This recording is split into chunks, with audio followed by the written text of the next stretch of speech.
Good morning students. काल आपण एक लेसन शिकवायला सुरुवात केली होती. Lesson number 32 the Nobel monkey. या लेसनमध्ये आपण पाहिलं की एक जंगल आहे. त्या जंगलामध्ये काही मंकीज एका मँगोच्या ट्रीवर राहत आहे. त्यांचा एक राजा देखील आहे. मंकीज किंग आहे. आणि मंकीज किंग जो आहे तो त्या सर्व मंकीजची खूप चांगल्या प्रकारे काळजी घेत असतो. झाडावर ते सगळेजण छानपैकी राहत असतात. मंकींचा किंग त्यांना नेहमी समजून सांगायचा की तुम्ही काय करू नका, एकही मँगो आपल्याकडून खाली पडता कामा नये.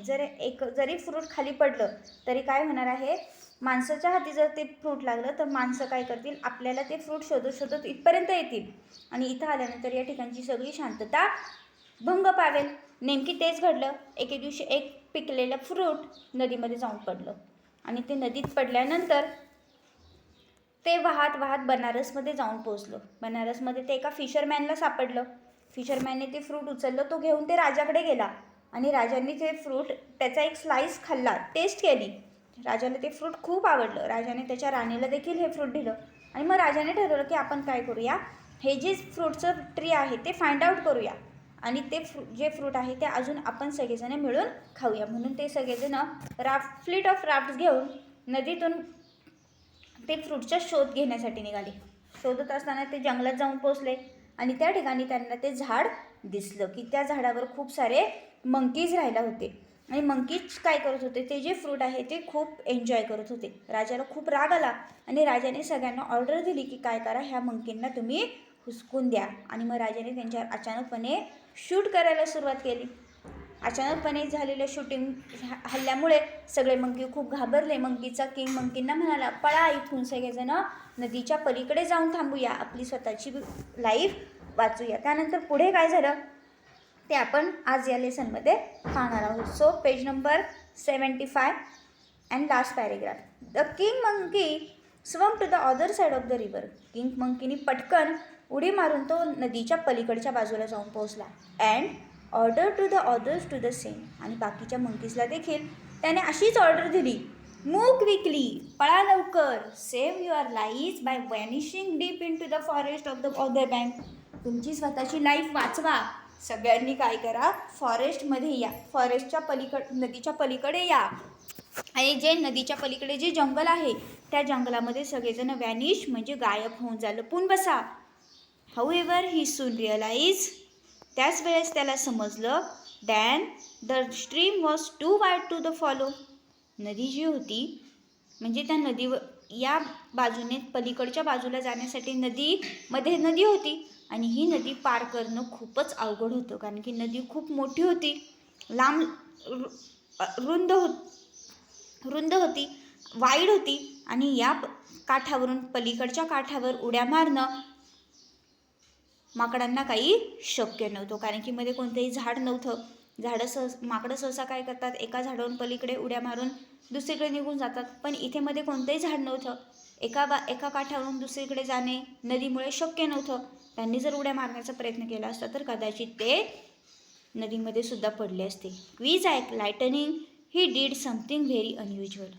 क्षणाचाही विचार न करता त्या किंग मंकीने असं काहीतरी केलं. काय केलं? व्हेरी अनयुज्युअल, काहीतरी वेगळंच गोष्ट त्यांनी केली. क्विक ॲज लायटनिंग म्हणजे जसं आकाशामध्ये वीज चमकते आणि प्रकाश पडतो, आवाज होतो, काही सेकंदच लागतात, तशाच काही सेकंदाच्या वेळेमध्ये त्यांनी काहीतरी वेगळी गोष्ट केली. Catching hold of a tall cane with his leg. त्यांनी काय केलं, तिथे एक केन बांबू होता, बांबूचं झाड होतं, त्यांनी तो बांबू काय केला, आपल्या पायाने गच्च पकडून ठेवला. He swung back to the other side. आणि पायाने तो बांबू पकडून त्या बांबूच्या सहाय्याने तो कसा पलीकडच्या बाजूला जाऊन पोहोचला. Whether the other monkey waited. त्या ठिकाणी बाकीचे मंकी त्याची वाट पाहत होते. देन ही टूक firm hold of the branch of tree. मग त्याने काय केलं, एका झाडाची एक फांदी पकडली, एका पायामध्ये बांबू आणि एका बाजूला जी झाडाची फांदी आहे ती त्याने हाताने पकडली. इथं पिक्चरमध्ये तुम्हाला दिसतंय की त्याने कशा प्रकारे या दिशेने बांबू आहे, बांबू त्याने आडवा केलेला आहे आणि तो बांबू त्या झाडापर्यंत पोहोचू शकत नव्हता, म्हणून त्याने तो केन एका बाजूने पायाने धरला आणि दुसऱ्या हाताने मात्र पलीकडे असणारं जे झाड होतं मँगो ट्रीचं, ते मँगो ट्रीचं झाड धरलं आणि मध्ये जो गॅप होता तो त्याने स्वतःहून भरून काढला. स्वतः त्या ठिकाणी तो गॅप भरण्यासाठी आडवा झाला. देन ही टूक firm hold of the branch of tree. झाडाची एक फांदी त्याने पकडली. This way he made a bridge across the river with his on strong body.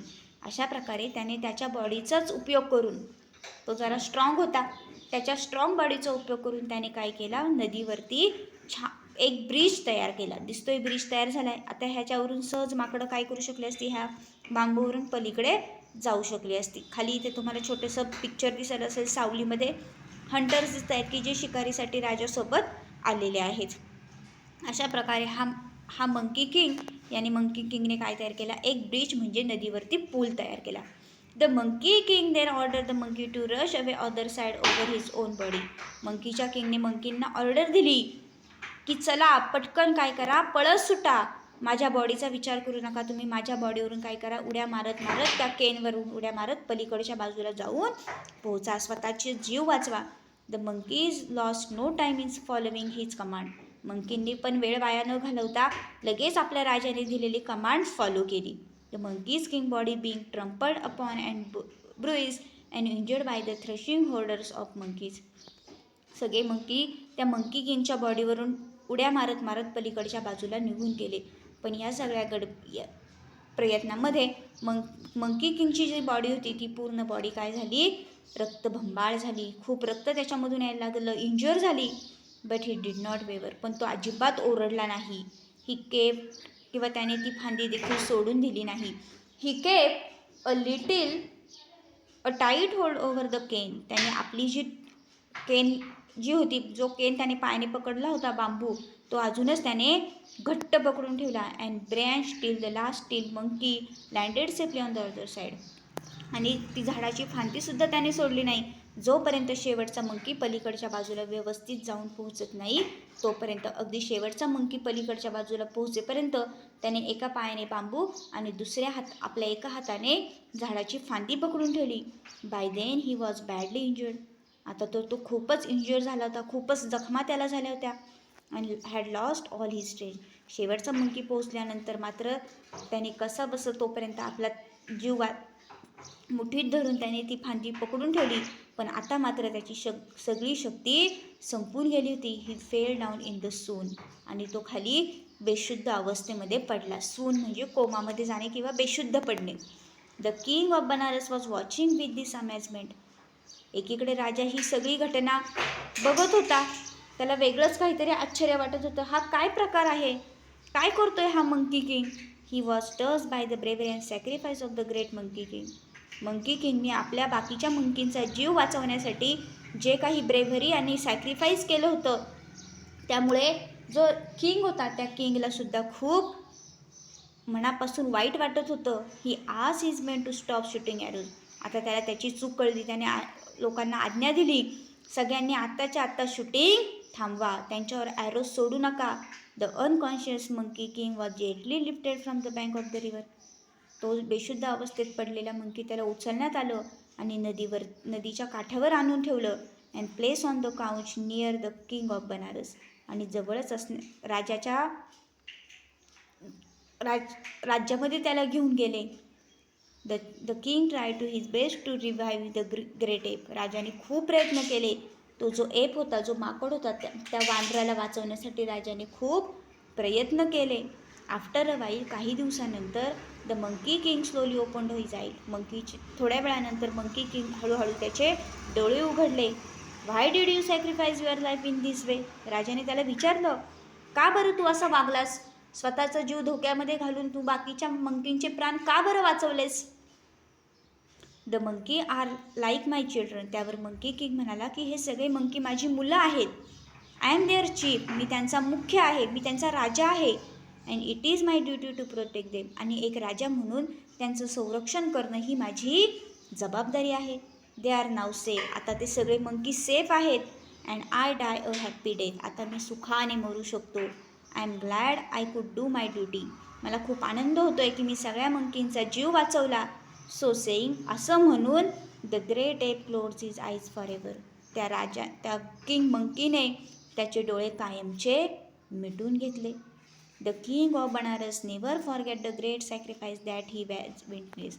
त्या ठिकाणी तो जो किंग होता बनारसचा, त्याने ही सगळी गोष्ट आपल्या डोळ्यांनी पाहिली आणि त्याने कायमस्वरूपी तो जो मंकी किंग होता त्याने जे काही सॅक्रिफाईस केलं तो ते कधीही विसरू शकला नाही. आणि मग त्यानंतर त्याने कधीही मंकींना त्रास देणार नाही असं त्या ठिकाणी ठरवलं. आणि अशा प्रकारे नोबल मंकीने त्याची ड्युटी पूर्ण करून बाकीच्या सगळ्या मंकींचे प्राण वाचवले. एक राजा म्हणून त्याची जी ड्युटी होती ती ड्युटी त्याने पूर्ण केली होती. म्हणून आपल्या लेसनचे नाव होतं the noble monkey. Monkey king काय झाला, शेवटी नोबल मंकी बनला. अशा प्रकारे I hope you all understand this lesson very well. Thank you.